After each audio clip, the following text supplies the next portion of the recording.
Сайн байцгаана уу эрхэм сонсогчдоо, та бүхэндээ сонсож байгаа өдрийн мэндийг хүргье. За өнөөдөр би та бүхэндээ 2026 оныхоо анхны хэргийг ярих гэж байна. Энэхүү ярих гэж байгаа хэрэг бол 2015 онд Америкийн нэгдсэн улсыг цочирдуулсан хэрэг бөгөөд энэ хэрэг одоо хэдийгээр илэрсэн боловч одоо бол маш олон асуулт, олон нууцыг хүмүүст үлдээсэн хэрэг байгаа. Вашингтон хот нь Америкийн ерөнхийлөгч Жорж Вашингтоны нэрээр нэрлэгдсэн холбооны улсын одоо ямар ч мужид харьяалагддаггүй цорын ганц хот бөгөөд Америкийн нэгдсэн улсын зүрх нь болсон хот гэдгээрээ ч зогсохгүй түүхийн одоо маш баялаг өв соёлыг тийсэн хот юм аа. Энэ хотод бол үе үеийн ерөнхийлөгчид, улс төрчид, маш олон баячууд, тэр бомтнууд амьдардаг бөгөөд тэдний нэг буюу өнөөдрийн одоо бидний ярих гэж байгаа түүхийн эзэн 4.5 тэрбумын харштай тэр бомтон Саус Филипп ч гэсэн амьдардаг байсан. Тэр бол маш олон сайн үйлсийг бүтээгч, дэмжигч, одоо нэртэй бизнесмен хүн юм байна. Тэгээ басгүй одоо амьдралаа ялан дийсэн гэдгээрээ ч мөн алдартай юм байна. Тэрээр бол 1965 оны 9-р сарын 28-нд Мэриленд мужид гангийн үйлдвэр болон барилгын материал үйлдвэрлэгч маш одоо баян чинэлэг гэр бүл төрсөн. Саваас ажил хийхгүй гэртээ хэвтээд байсан ч болохоор одоо баян гэр бүл одоо эцэг эхийн хайр халамжинд умбаж өссөн. Гэвч бяцхан хүү бол багаасаа л одоо олон талын авьяас бэлгэнд тодорсон, хичээл сургуультай бусдын тэргуунд явдаг, бие хамгаалах, урлаг, каратегээр хичээлдэг, уран зураг зурх сонирхолтой гэх мэт одоо нэлээд чамбаа хүү байсан бөгөөд өндөр одоо нуруулаг сайхан залууч болж усан томорсон байдаг. Оюутан байхдаа бол оюутнуудынхаа дунд илтгэл лекц тавьдаг, тэргүүлэх оюутан байсан гэх мэтчлэн түүний одоо сайн сайхныг бол магтаад дуусахгүй. Сургуулийнхаа мужийнхаа их сургуулийг төгссөний дараа Америкийн нэгдсэн улсын их сургуулийг дүүргэсэн. Тэрээр бол хууч мэрэгжилтэй байснаас гадна барилгын одоо зураг төслийн инженерийн мэрэгжилтэй. Түүндээ бас илүү дуртай байсан. Тийм ч учраас 2014 оноос хойш бол барилгын салбарт нэлээд олон шинэ технологиг боловсруулж нэвтрүүлсэн байна. Тухайлах юм бол одоо алдсан удирдлагатай гагнуурын машиныг бүтээж анхны патентийг авсан. Гэх мэтчлэн бол одоо хэдэн технологийн патентийг авсан. Жинхэнэ одоо супер эрдэмтэн байсан бөгөөд гэр бүлийнхээ гангийн үйлдвэрийн бизнесийг ч мөн одоо өглөө авсан байдаг. Тийм болохоор 9-р сарын 11-ний халдлагын дараа Пентагоныг сэргээн засварлах ажлын төсөлд оролцож багийг нь бол биечлэн удирдах ажилласан байдаг юм байна. Түүний одоо гайхалтай санаачлаг, шин сэтгэлгээгээр бүтсэн ажлыг Америкийн нэгдсэн улсын Батлан хамгаалахын сайд маш сайн сайшаасан гинэ. Мөн тэрээр бол буйны ажилд маш их идэвхтэй оролцож, ялангуяа хүүхдийн төлөөх буйны ажлуудад бол гар татдаггүй олон мянган доллар хандивалдаг байж л тэ. Ийм болохоор бол Вашингтоны бизнесийн хүрээлэлд бол нэлээд нэр хүндтэй болчихсон байсан. Тэгэд ажил мэргэжлэрээ алдарттайгаас гадна түүний хувийн амьдрал ч гэсэн нэлээд сонирхолтой. 17 настайгаас бол тулааны урлагт болон одоо тийм жадны урлагт бол бараг дондчихсан байсан гинэ. Ингээд одоо өөрөө бол үнэндээ маш сайн мастер болсон бөгөөд тийм учраас ч одоо хувийн одоо сэлэмт жадны сургууль нээсэн байна. За тэгээд одоо гэрэл зураг авна, моторт завж жолоодох дуртай. За ингээд дуусахгүй бас өөр их сонирхдаг байсан гинэ. Нэг биед одоо багтахааргүй одоо их тийм хүсэл тэмүүлэлтэй тийм хүн байсан байна. Хэдийгээр одоо ийм мундаг ч гэсэн дээдсийн хүрээлэнгийн дунд ховж атаачтай бол мэдээж дуусахгүй. За ингээ ахлах сургуулийн найз Эмитэйгээ бол хувийн ордонд гэрлэлтэд батлуулсан бөгөөд тэд 3 хүүхэдтэйгээ өнөр өтгөн тогтвортой тийм амьдардаг гэр бүл байсан байна. Хоёр том охин нь бол мөн л одоо нэр хүндтэй сургууль сурдаг. Баг хүү нь бол 10 настай бөгөөд саяхан одоо осолд орсны олмоос архинда баг зэргийн гэмтэл авсан байсан. Гэхдээ мэдээж Савасын хөрөнгө чинээ одоо эмнэлгийн төлбөр төлөх чадвар нь ямар вэ? Тийм болохоор бол хүүгийн одоо бүрэн эдгэрэх нь бол зөвхөн цаг хугацааны л асуудал байсан. Тэгэхээр саваас бол бүхэл одоо юм дүүрэн яваа. Ерөнхийдөө бол одоо амьдралыг ялж аваа тийм ялагч. Гэвч одоо харанхуйд харагдах одоо тийм шуналтай хоснуудыг бол хинч төсөөлөхгүй л дээ. Ингээд 2015 оны 5 сарын 13-ны өдөр ирлээ. Тэр үед саваас мөрөөдлийн одоо төслөө урагшлуулахдаа шамдагч завгүй болцсон байсан. Яагаад тэгж байгаа юм бэ гэхээр тэрээр бол өөрөө мэрэгжлийн тулааны студ байгуулахаар төлөвлөчөөд тэрүүндээ бол бүх анхаарлаа хандуулад ерөнхийдөө студийн дотоод засал, гоёл жимэл бүх юмыг бол өөрөө хажууд нь сахиж харж хийлгэж исэн байна. 20 шахам жил одоо тэдний гэрийн үйлчлэгчээр ажиллаж ирсэн Мелиса Бүсгүй мөн одоо хажууд нь туслаж бас одоо зохион байгуулцаж хамт ажиллаж исэн байна. За ингээд оройн одоо 17 цаг 30 минутын үед эхнэр Эми нь бол уцтаад гадагшаа гарах ажил байна. Чи гэртээ эртхэн ирээд одоо хүүхдүүдээ харж байгаа ч гэж гуйсан. Саваас ч одоо нин даруй зөвшөөрч гэрийн үйлчлэгч Мелисад бол за чи одоо миний энэ барилгын ажлыг явцыг хянаад зааварчлаад байж вэ. Би гэрлүүгээ явах хэрэг гарчлаа гэд гараад явсан байна. Тэгээ даргынхаа явахыг бол хойноос нь харсан Мелисад ягаад ч нэг л эвгүй санагдсан ч гэх юм уу хачин совин төрөшиг болсон. Гэвч бол тэр бол эвгүүцлээ бол бодлосоо гөвөө тайчихсан.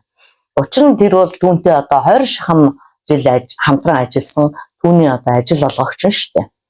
Ингээд тэр өдөр дарга нь яваад өгсөн байгаа. Маргааш буюу 5 дугаар сарын 14-ний 13 цаг 30 минутанд бол Вашингтон DC-ийн одоо галт өмрийн албанд бол нэг дуудлага ирсэн бөгөөд үүдлийн цэцэрлэг түрээлэнгийн ойролцоо хашид гал гарлаа гэсэн дуудлага ирсэн байна. Гал бол хоёр давхрын дээврийн хонглоос гарсан бөгөөд маш хурдан тархсан. Маш том байшин байсан, галч одоо маш хурдцтай явж исэн. Тийм ч болохоор одоо 50 гаруй гал сүнөөгчд цагдаагийн 6 машин очиод одоо гудамжийг бүхэлд нь хаасан. Хагас цаг тэмцсэний дараа бол галыг бүрэн унтрааж чадлаа. Энэ бол мэдээж одоо саваасын гэр. Байшин доторх бүх юм маш аимшигтай байсан. 2 унтлагын өрөөнөөс 4 шатсан цогцос гарч ирсэн. Үүнд бол 46 настай Саваас, 47 настай Эми, 10 настай хүү Филипп, 57 настай асрагч Вера нарын цогц болгоно бол тогтоогдсон. За ингээд одоо нэгэн цагт халуун дулаан уур амьсгал эд баялаг дүүрэн аз жаргалтай байсан гэр бүл одоо шатаад ингээд нурсан балгас болчихсон. Эзэн хүмүүс нь бол шарил болсон цогцснууд болчихсон юм байсан да. Тэгээ азар одоо Саваасын 2 охин бол өөр хотод дотор байртай их сургууль суралцж байсан байна. За ингээд мэдээж Саваасын одоо хэргийг мөрдөгчд бол шүүх шинжээчдийн багийнхан бол энэ хэрэг дээр ажиллаж эхэлсэн. Гэтэл одоо тэр их үнс нурам дундаас мастер унтлагын өрөөний шалан дээрээс маш их хэмжээний цусны толгонууд гарч ирсэн бөгөөд дэрэгдэн цус болсон бейсболын цохиур хэвчижсэн. Задлан шинжилгээний дүгнэлтээр 4 хохирогчийг зодож боож алсны дараа шатаасан гэдэг нь ч бас тодорхой болсон байна. Тэдний дундаас хамгийн их зодуулж хохирсон нь бол 10 настай хүү Филипп байсан. Хөвлөдөө хэд хэдэн удаа хутганы шарахтай мөн одоо бие нь маш их хэмжээгээр түлэгдэж чадсан байсан нь бол түүнийг эргүүдэн шүүсэн байж магадгүй гэж тогтоогдсон байна. Энэ бол тэгэхээр санамсаргүй нэг гал биш харин аллах болгон тодорхой болсон. Ингээд одоо хүн амны хэрэгээ нуун дарагдуулахын тулд гал тавьсан байна гэсэн үг байна. Гэхдээ мэдээж одоо энэ хитрхи гинэн энэ нь бол одоо хитрхи гинэн бүтлгүй аллах. Тэрчгүй хэл тэдний гэрээс Порше машин нь хулгайлаад унаад явчихсан байна. Саваасын гэр бол нутагтаа одоо нэр хүнд сайтай байсан. Тэгэхээр одоо энэ гэр бүлийг ямар хүн алгахыг хүссэн байх вэ? Бага насны балчир хүүг өрөвдөж инрээгүй утгад бол маш бохир аллах гэж бол мөрдөгчд үзчихсэн. Вашингтон DC-г дөргиж цочроолсон энэхүү хэргийн газар бол бүхэл телевиз сонин сэтгүүлийнх очсон. Тийм ч болохоор одоо төр засгийн удирдлагуудын анхаарлын төвд бол шууд орсон байна. Хотын дарга тэр орой бол хэвлийн баг хурал зарласан. Ингээд бол алуурчныг агнах ажил бол маш их эрчимтэй эхэлсэн. хаалгуудыг гаднаас нэвцсэн ямар ч шинж тэмдэг байгаагүй. Тэгээд бас тэдний дунд тулааны мастер Саваас байсан шүү дээ. Гэр бүлээс одоо хинэнч зугтах, эсэргүүцэх оролцох хийгээгүй. Бас энэ бүхнийг нэг хүн ганцаараа хийх боломжгүй шүү дээ. Учир нь эхлээд нэг юм уу хоёр хүнийг алж байж алж байлаа гэж бодоход бол тэр нь ингээд орилж хашгирна. Тэр чимээгээр нь үлдсэн хүмүүс нь сэрж одоо эсэргүүцэх одоо адаглаад чимээгээр нь гарч зугтаа байна. Тэгэхэд бол одоо 4 хүн нэг хүн ална гэж байхгүй. Тэгэхээр зэрэг дор хаяж бол 2 хүн байж таарна гэж үзчихсэн байна. Ийм ч учраас одоо маш 2 буюу одоо түүнээс дээш хүний төлөвлөж хийсэн одоо бүлэг гэмт хэрэг гэж шинжээчдийн баг үзсэн байгаа юм л да. Алуурчин тэдний бол танил хүн байсан гэж бодож байгаа. Цагдаа нар бол маш олон чиглэлээр нь шалгасан. Цагдаа нарын зарим хэсэг нь бол алдагдсан Porsche машиныг хайж байхад, зарим хэсэг нь бол алуурчдын бүлэглэлийг буюу одоо найз нөхөд төрөл садан дундаас нь одоо хин юу байна гэдгийг шалгаж эхэлсэн. Удалгүй одоо зарим хүмүүсээс гол сэжвэрийг ч олж эхэлсэн байна. Гэрээ үйлчлэгч нийлээсээ бол цагдаад мэдүүлэх өгч хэлэхдээ бол 13-ны орой Саваасгүй над руу чи наана ингээ ажлаа амжуулж вэ. Наашаа ирээд хэрэггүй гэсэн бут мессеж гэрээсээ илгээсэн маа. Тиймээс бол би тийшээ очих шаардлагагүй гэж бодсоо. Хатагтай Эми өвдсөн байсан болохоор тэр үед би байхгүй ч гэсэн Вера Эми байсан болохоор тэдэнд бол анхаарал тавих байх байсан. Тэгээд ч би бас Вера Эми руу залгаж үзсэн. Гэтэл одоо түүний утасныхын цэнийг дууссан болтой холбогдохгүй байсан гэж хэлсэн байна. Гэтэл тэрхүү одоо асрагч Вера Эмигийн нөхөр нь бол хэлэхдээ уг нь манай эхнэр оройдоо гэртээ ирж хондог байсан. Гэтэл тэр орой ирээгүй учраас би маргааш өглөө нь ноён Саваасын гэрт очисон.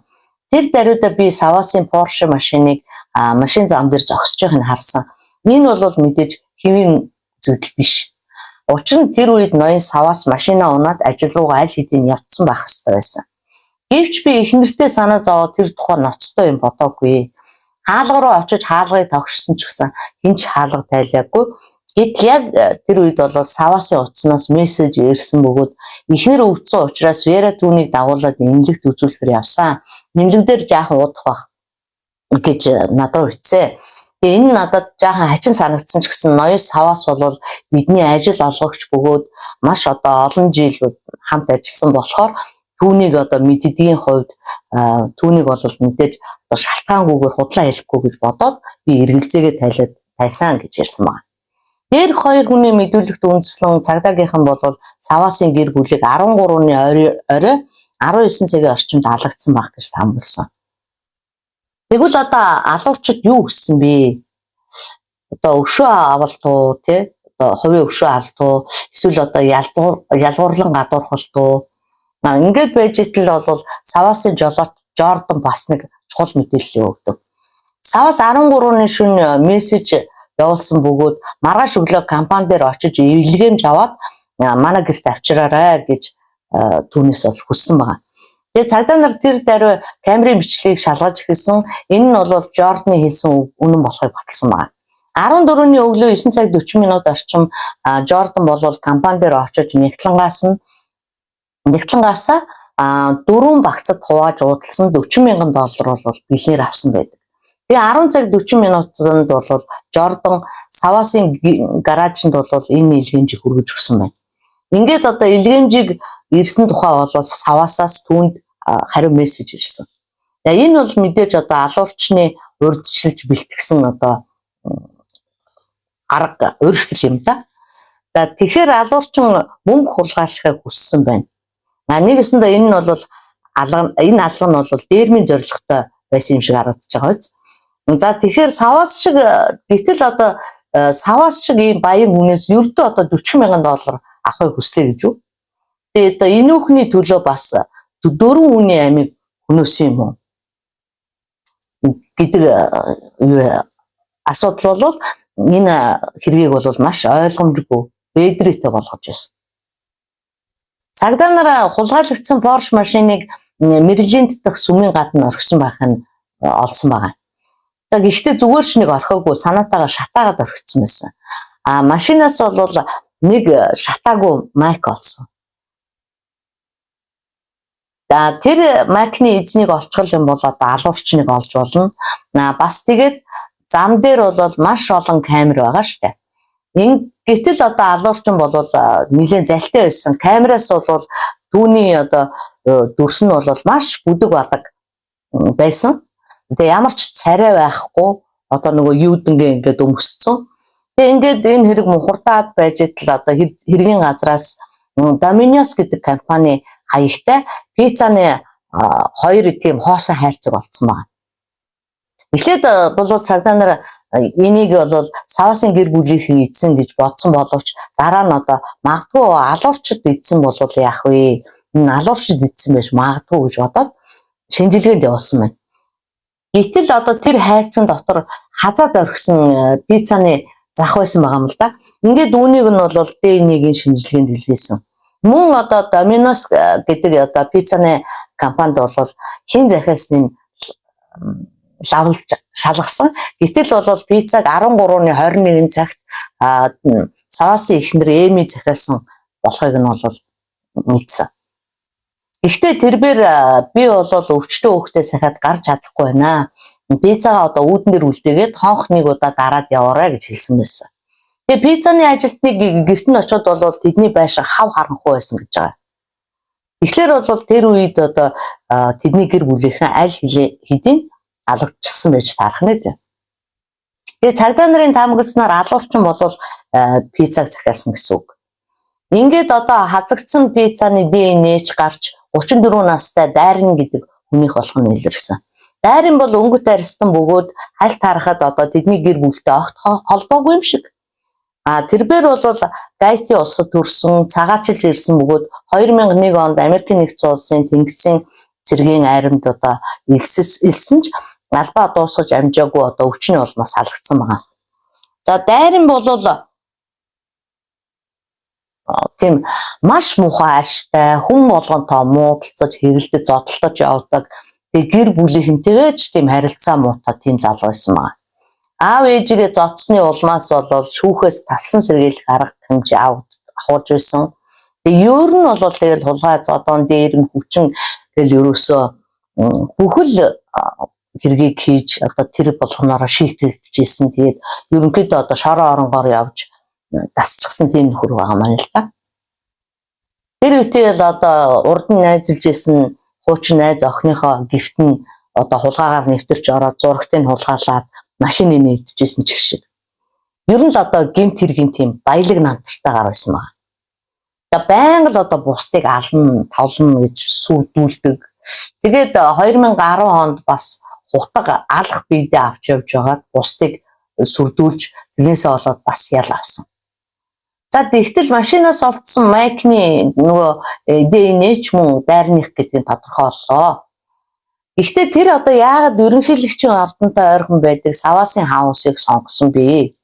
Жирийн одоо гэмт хэрэгтнүүд ийм тэнийг алхмыг сонгохгүй нь мэдээж. Ингээд цааш нь одоо ухаатар шалгаад үзлээ. Гэтэл энэ нөхөрч нь бол залуудаа буюу одоо амьдралынхаа ихэнх үед одоо Америкт ирсэн үедээ Америкт одоо ирээд нөгөө зэрэгээс юу ясныхаа халагдсныхаа дараа бол юу ясан баг. Саваасын компанид нөгөө төмрийн үйлдвэрт нь бол гагнуурч хийдэг ажилтэй. Тэгэхээр тэр утгаараа саваастаа одоо тэнд ажиллаж байхдаа одоо дарга ажилтны тийм холбоотой байсан байна. Гэтэл Дайрны ажлын гүйцэтгэл ур чадвар нь маш муу байсны улмаас одоо 2005 онд бол ажлаасаа халагдсан байна. Тэгээ энэ бол Дайрн одоо саваас хоёрын цорын ганц одоо холбоос гэх юм уу да. Одоо нөгөө гэмт хэрэг дээр холбогдож байгаа холбоос болж харагдаж байна л да. Нэг нь одоо ажиллаж байгаа. Тэгээд нөгөөх нь бол одоо ур чадвар муутай хүн байна гэж ажлаас салсан. За ердөө л одоо нэг ажлаас халагдсанаас болоод ингээ бүхэл бүтэн 10 жилийн хорсож явсан ч гэсэн үг юм уу? Одоо жинхэнэ зорилго нь одоо юу байсан байж болох вэ? За ингээд л одоо цагдаа нарын толгойг эргүүлж хэлсэн мөрдөгчтэй. Тэгээд дайрныг баривчлах гэхээр тэр бол дандаа цагдаа нараас нэг алхам төрүүлчихэд байсан. 2015 оны 5 сарын 15-нд одоо найз нартайгаа дайран болол жимд явсан байгаа юм л да. Тэгээд тэнд бол $1200 гаргаж ирээл найзуудаа баярхаал жим дотор нөгөө мөнгөөрөө даллал мөнгөө гартаа орчаа сагсал зуулаад ингэж бардамсан маа.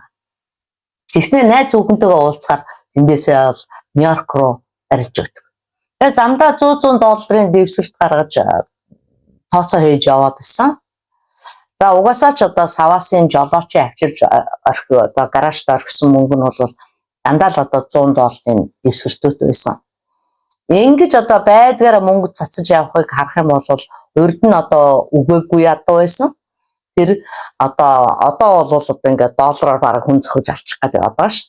Үүнийг одоо харьцуулах юм бол нөгөө нацаг дөржийн бүтээлд гардаг шиг нөгөө цэрмагийн турсан дагдангийн ихнэрийн таргалсан хоёр яг тэнцэнэ гэдэг шиг тийм төгс хоршил болж харагдж байгаа шүү дээ. Одоо юу хөө гэхээр бүр өгөөгүй ядуу байжсэн ал гинтл одоо $100 сагсалцуулаад юу гэнэ Нью-Йорк руу такси максаар явдаг ч юм уу тий.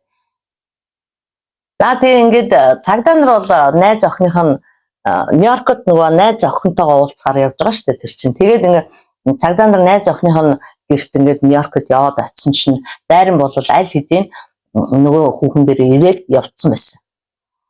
Тэгээд тэр бол сүүлдээ сэтгэлийн дарамтанд орсон уу яасан Вашингтон руу таксидж явах зураа ах дайрал Виниттэйгээ харилцажсэнийг бол цагдаа нар тогтоосон. Мөн одоо найз Челси нууны найзтайгаач бас холбогдсныг нь бол олж мэдсэн. Тэрээр бол тэдэнд надад одоо өмгөөлөгч хэрэгтэй байна гэж хишээнгүүлэн гуйж ярьсан байгаа. Мэдээж одоо цагдаа нар бид нар одоо буруу хүн гөрдөөгүй байна гэдэгтээ бол ингэж л одоо ихтгэлтэй болсон байгаа. Яг өөхөр нөгөө өмгөөлөгч хайсан одоо тэднээс тусалцаа хүссэн. За ингээд 5 сарын 31-нд одоо ах дайрал найз Челси хоёр нь Вашингтон руу явсан бөгөөд тэд бол дайрныг Ховард Дженсен гэдэг зочид буудалд одоо хүлээж авсан байна. Тэгэд дайрн нь бол Челсид тэр үед $2800 өгсөн. Тэгэд одоо энүүгээр өмгөөлөгч хүсэлж аваад тэгээ гуруулаа бол машин цугаа явсан байна. За тэд нар бол нөгөө ах болон одоо найз хоёр нь бол замдаа одоо цагдаа нарт тийм шуурхай мэдээлэл явуулсан болохоор замд нь бол тэдний машиныг зогсоосон байна. Дайрал бол түрээсийн машинд ерөнхийдөө $7300 төлсөн байсан. За гэтэл дайрны одоо сууж явсан машинд нь бол 3 эмэгтэй явж исэн гэж юм л да Нью-Йоркоос ирэхтэн. Тэгээд тэднээс бол ямар ч бэлэн мөнгө гараагүй. Тэгээд цагдаа нар бол дайрныг баримтчилгаад түүнээс одоо ямар ч бэлэн мөнгө гараагүй. Дээр нь бол дайрн нь бол хэргийг одоо ингээд бүгдийг үүсгэсээр байсан. Цагдаа нар мэдээж түүнийг алдаж дарамтлсан ч гэсэн тэр бол юу ч мэдэхгүй гэсэн хэвээрээ. За ингээд одоо түүнийг одоо буруутгах, нотлох баримт байгаа ч гэсэн гэрч байхгүйсэн.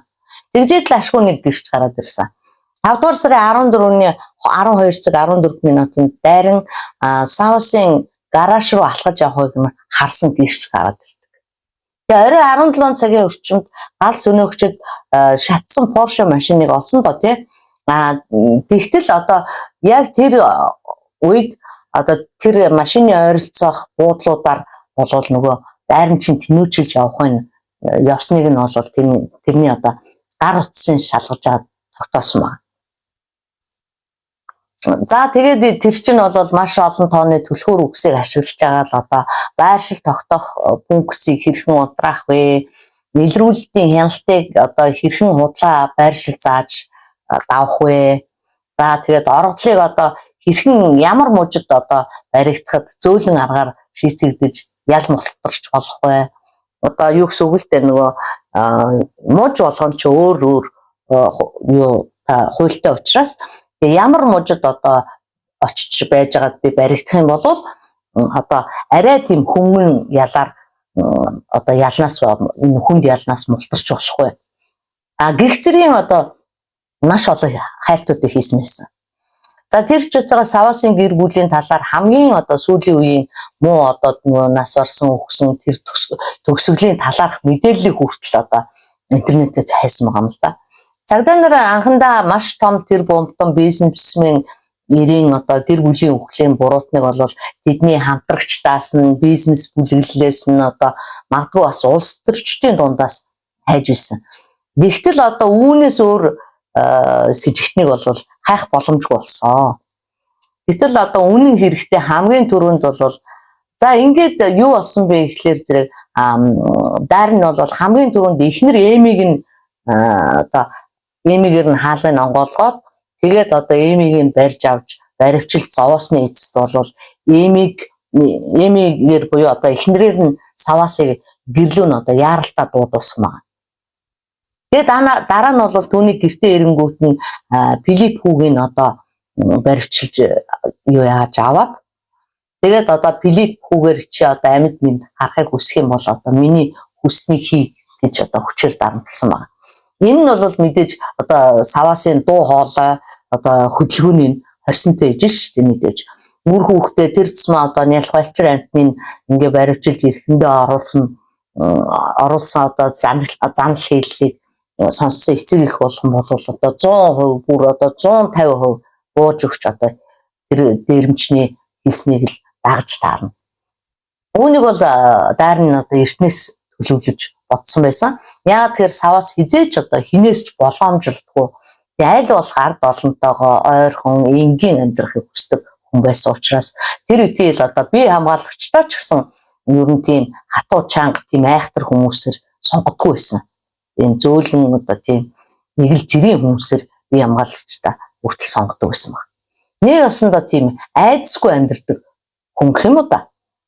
Тэгээ басгүй хувь хүнд ч юм уу тэгээд албан байгууллагт ч юм уу одоо өгч байгаа тэр бэлэг болон хандивтаа бол нэг хандивыг бол нэг тоодгүй тий одоо ингээл өгмөр бол ингээл өгчдөг тэгсэн мөртлөө одоо тэдийг өгсөн гэдэг тоо хэмжээгийн ч нэг тэгж бусдаас одоо нуухгүй хилчдэг тийм харуулцдаг тэрүүгээрээ бас жоохон бусдын хатаачдаг гин сэнэгөө хөдлөгчдөг тийм хүн байсан байж л тий. Тэгээ иймэрхүү шулуухан зангаасаа олж л одоо хаяа нэг тийм бусдын хатааг хөдлөгдөг байсан. За ингээд 10 настай хүүхдийг оролцуулан гим зэмгүй 4 хүнийг барьцаалж тамлан зовоож илэрхийлэхийн одоо аргагүй хүнд байдалд оруулж ийн хэмээн оруулсан байна хэмээн Америкийн нэгдсэн улсын ерөнхий прокурор юу бол хэлсэн ба. Ингээд 2018 оны 10 дугаар сарын 25-нд Вашингтон хотын Колумбия дүүргийн шүүхээс Даррен Линчд бол 4 удаагийн 1-р зэргийн аллага болон 20 удаагийн гэмт үйлдэлд буруутай гэж үзээд бүх насаар нь хорих ядлыг оноосон байна. Түүнд бол Жулиет Маккенна гэдэг хэмээх одоо шүүгч бол ял оноосон бөгөөд тэрхүү шүүгч бол шүүх хурлын үеэр шүүгдэгчийн хийсэн одоо энэхүү үйлдэл нь ус хонцон гэж үзэхэд ч боломжгүй мэт дээрм гэж авч үзэхэд ч хэцүүхэн тийм одоо маш ойлгомжгүй тэнэглэл хэмээн тодорхойлж хэлсэн байна. Үнэхээр ч одоо бусдад ямар ч одоо буруу зүйл гим хийж яваагүй сайн тамирчин, сайн эрдэмтэн, сайн эцэг, сайн хань одоо энэ залуу тэгээд одоо ажилдаа хариуцлагагүй бүтээл ажлын бүтээмж муутай нэг тийм манайхаар бол одоо нэг ажилдаа сэтгэлгүй тийм нөхрийг одоо ажиллаас нь халсныхаа төлөө бүхэл бүтэн тэрмүү дээрэмчний одоо хорхоотоо шүтэнд 10 жилийн турш зуугдаж явж байгаад тэгээд ингээд гэр бүлээрээ амнасаа алдсан ийм одоо харамсалтай түүх байлаа. За ингээд саатан сонссон та бүхэндээ баярлалаа. Бүгдэнд нь хайртай шүү. Баярлалаа. Баяртай.